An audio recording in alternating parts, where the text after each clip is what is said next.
সম্মানিত হাজিরিন, সারা রাত আমি ঘুমাইলাম, এখন ঘুম থেকে উঠবো। ঘুম থেকে ওঠার সময় একটা দোয়া আছে না নাই? ঘুমাতে যখন যাব আমরা একটা দোয়া করব, আল্লাহুম্মা বিসমিকা আমুতু ওয়া আহইয়া। এরপরে যখন ঘুম থেকে উঠলাম একটা দোয়া আছে না নাই? বলেন তো। এইটুকু মানছে হতে এই যে সালরি যাবার কথা অনবাদে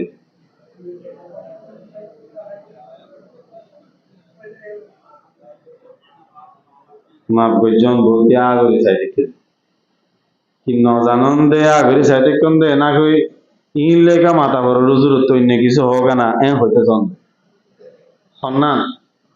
হ্যাঁ, গোড়াগাড়া ইন লেখা ওয়াজ করা পারেন না নাকি ন জানন দে ন জানি থাকিলে কোনো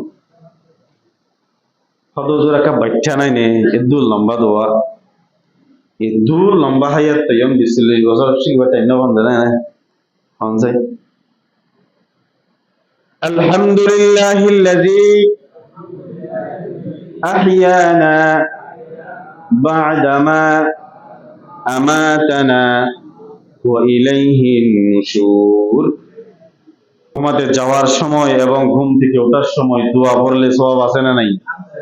পুরো কেউ যদি লম্বা দোয়া মোবাইলের মধ্যে মারেন, ঘুম থেকে ওঠার সময় দোয়া, দেখবেন যে মোবাইলে চলে আসছে, ছাড়ে দিবেন, 10-15 বার রিপিট করবেন, এমনিতে মুখস্থ শিখে রাখেন না।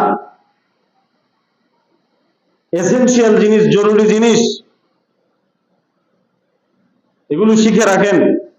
ঘুমাতে যাওয়ার সময় দোয়া, ঘুম থেকে ওঠার সময় দোয়া, আয়াতুল কুরসি, 3 কুল, এগুলো তো প্রতিদিন দরকার মানুষ, ঠিক কিনা বলেন? এখন ঘুম থেকে উঠছি।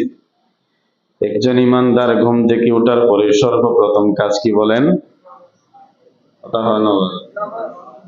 ফজরের নামাজে, নামাজের তো কদিন না জানি, ফজরের তো আবার নামাজও বরাবর নেই।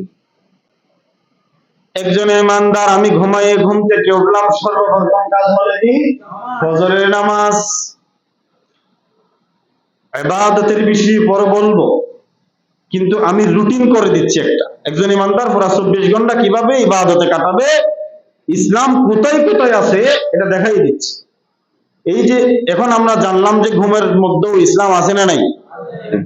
ঘুম থেকে ওঠার পরে ফজরের নামাজ পড়লাম। আল্লাহ রাসূল সাল্লাল্লাহু আলাইহি ওয়াসাল্লাম বলেন, মান সাল্লাস সুবহ, তিরমিজি শরীফের 1631 নম্বর হাদিস, মান সাল্লাস সুবহ ফাহুয়া ফি জিম্মাতিল্লাহ। যে ব্যক্তি ফজরের নামাজ আদায় করছে, 9 ঘন্টাতে ইবাদত করে ফেলাইয়া, এরপরে ফজরের নামাজ পড়লাম। ফজরের নামাজ যখন কোন ইমানদার বান্দা পড়বে, আল্লাহর রাসূল বলেন সারাটা দিন তাকে আল্লাহ নিজের জিম্মায় হেফাজত করে রাখবেন। সুবহানাল্লাহ।